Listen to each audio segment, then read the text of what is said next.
In the last lectures, we had a look at props. Props, simply an object giving us access to all the attributes we pass to our own components.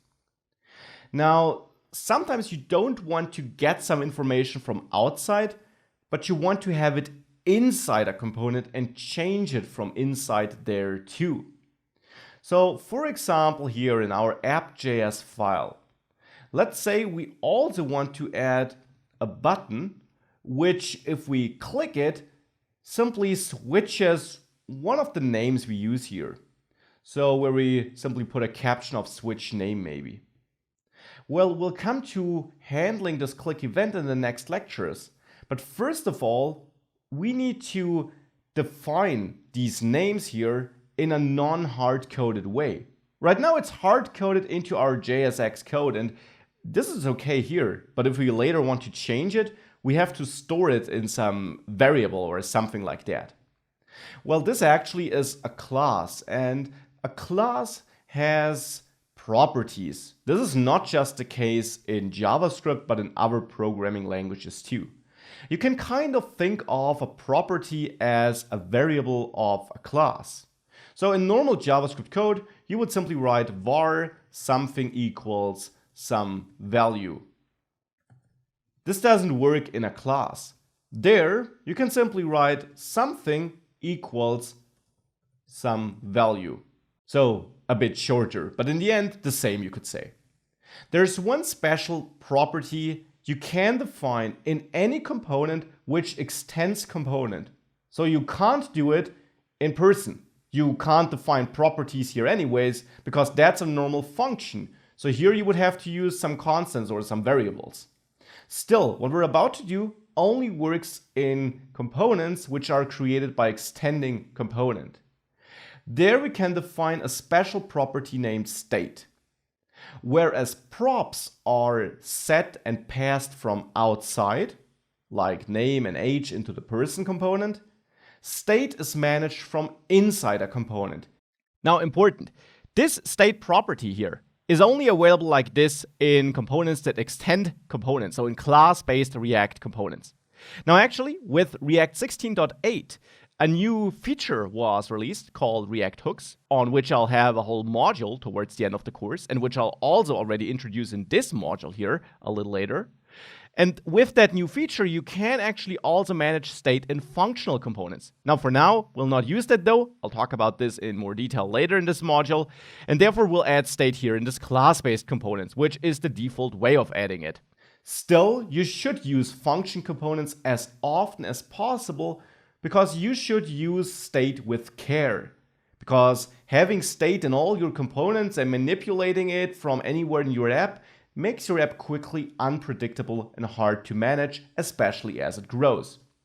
Of course, it doesn't mean you shouldn't use it at all though. Here it makes perfect sense.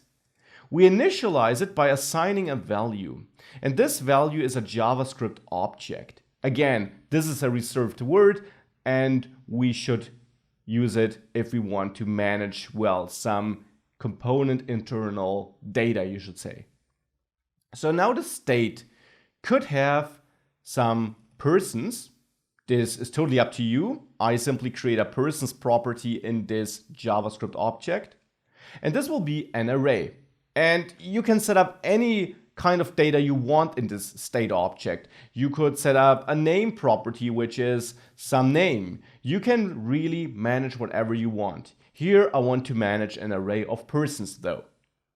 Now this persons array again is an array of JavaScript objects where each object has a name, maybe Max, and an age, maybe 28. A number here, not a string. Unlike down there where we do pass a string, but a number is fine for me here.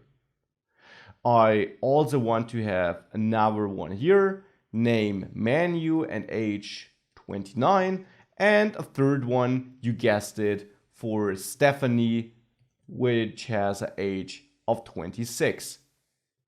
Now this is my state.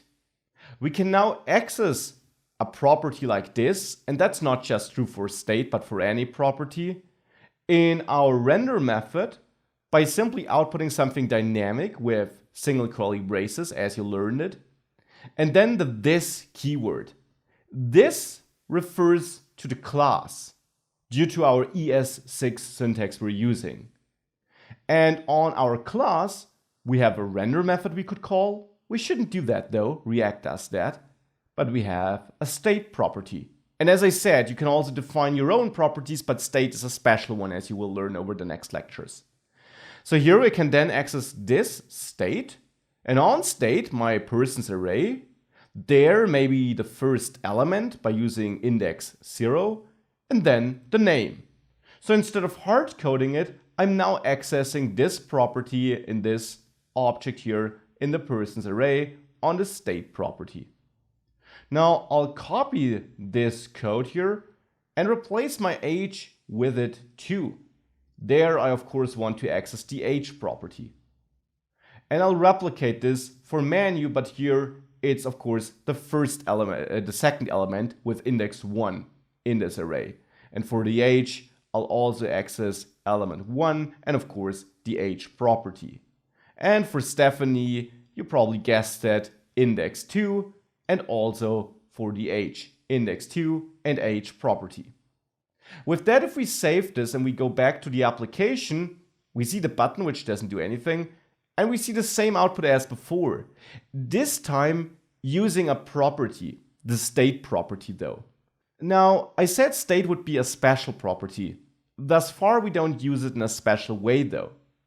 We can change this. State can be changed, and if it changes, and that's the special thing about it, and it only works on that state property, if it changes, it will lead React to re-render our DOM, or to update the DOM, I should say.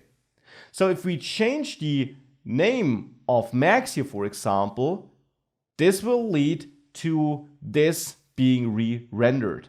And let me prove it to you by also showing you how to listen to events, like clicking on this button.